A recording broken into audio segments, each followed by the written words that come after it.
लोग जब नाटक देखने का प्रोग्राम बनाया था तो उस वक्त हमारे दिमाग में ये था कि नॉन डोगरा एक्टर्स जो हैं वो डोगरी बोल के करेंगे, तो देखते हैं कितनी डोगरी बोल लेती हैं कितनी नहीं बोल लेती हैं।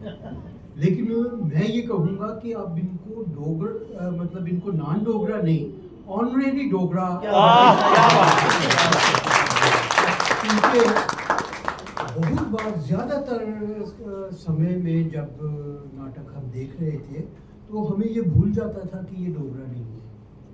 बहुत बार बिल्कुल एक्टिंग में मैं इनकी और भी कई नाटक देख चुका हूँ। एक्टिंग में तो ये सारे बहुत ही एक पारंगत हैं, लेकिन तालियां जो आ रही थी वो इस बात पे आ रही थी कि यार डोगरी कितनी बढ़िया बोल रहे हैं। और मैं ये कहता हूँ कि अगर आप थोड़ी सी मामूली सी मेहनत और करें तो आप जम्मू में भी इसकी कई परफॉर्मेंसेस दे सकते हैं।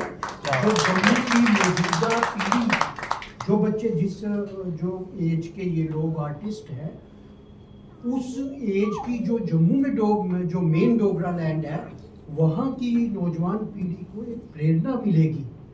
भाई ये जब इतनी अच्छी डोगरी बोल सकते हैं तो हमारी इनसे कम क्यों नहीं? क्या बात। तो आपकी थोड़ी सी उनसे अच्छी डोगरी है। हाँ, मेरी उम्र के लोग तो जो हैं वो तो बड़े बड़े ही डोगरी में, तो इसलिए हम तो कभी बोल लेती हैं।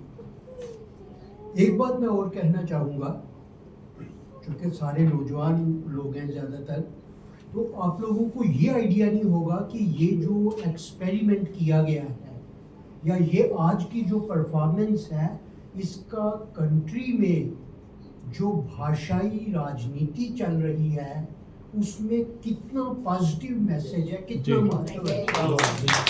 आजकल आपने सुना होगा, अगर आप तमिलनाडु जाएं या कहीं और जाएं, यहाँ तक कि जम्मू में भी ये आवाज़ें उठती हैं, भाई जो इस एरिया में रहेगा उसको ये भाषा बोलनी पड़ेगी। तो उससे क्या होता है, कड़वाहट होती है। भाषाएं सभी नेशनल लैंग्वेजेस हैं, जितनी भी एक शेड्यूल में हैं, जहाँ भी वो लोग जाएं अपनी मातृभाषा बोलने की उनको छूट होनी चाहिए। तो ये एक बहुत बड़ा मैसेज है कि अपनी भाषा को, जैसे डोगरी के साथ किया है, अपनी भाषा को गैर डोगरा लोगों तक भी कितने पॉजिटिव वे में पहुंचाया जा सकता है, कितने क्रिएटिव वे में पहुंचाया जा सकता है। उसके लिए हमें कोई किसी को धमकी देने की, किसी को जोर से बोलने की कोई जरूरत नहीं है। मिठास होनी चाहिए, भाषाई जो तालमेल है उसमें मिठास होनी चाहिए, कड़वाहट नहीं।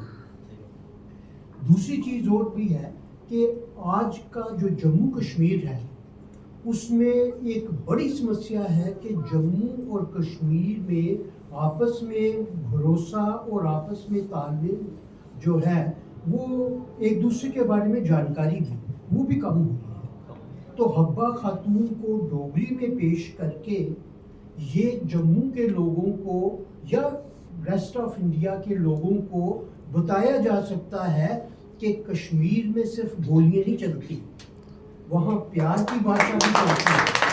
और इसलिए बहुत ऊंचे मुकाम जो है वो भी तय किए हैं कश्मीरी के लोगों ने या कश्मीरी के कवियों ने।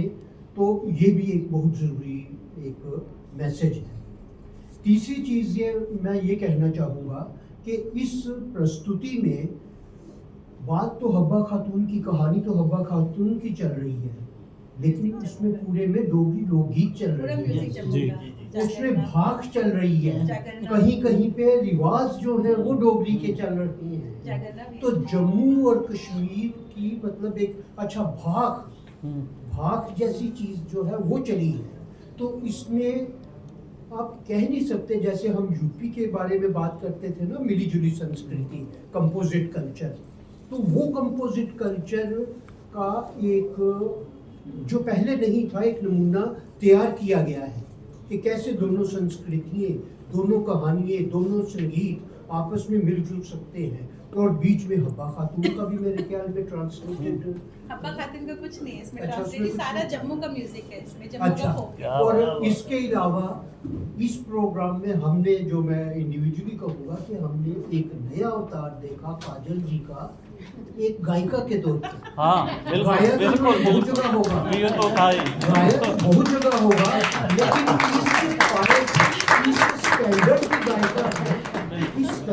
गायिका है ये मैंने आज पहली बार देखा। और आखिर में मैं एक लाइन और कहना चाहूँगा जो नाटक से जुड़ी हुई नहीं है। ज़्यादातर नौजवान लोग बैठे हैं यहाँ पे या आप में से ज़्यादातर लोगों ने विजय सूरी जी को एक्टिंग करते हुए ना देखा नहीं होगा देखा। ना सुना होगा। सुना तो है, देखा नहीं। अच्छा आपके माध्यम से अच्छा और आपके थिएटर के माध्यम से ठीक, सुना। लेकिन ज़्यादातर लोगों ने नहीं देखा सुना जी। होगा उनको। तो मैं उस पीढ़ी में, चाहे मैं बच्चा था, लेकिन मुझे ये थोड़ा सा सौभाग्य मिला है कि उनका एक नाटक मैंने स्टेज पे देखा है और रेडियो पे बहुत से सुने हुए हैं।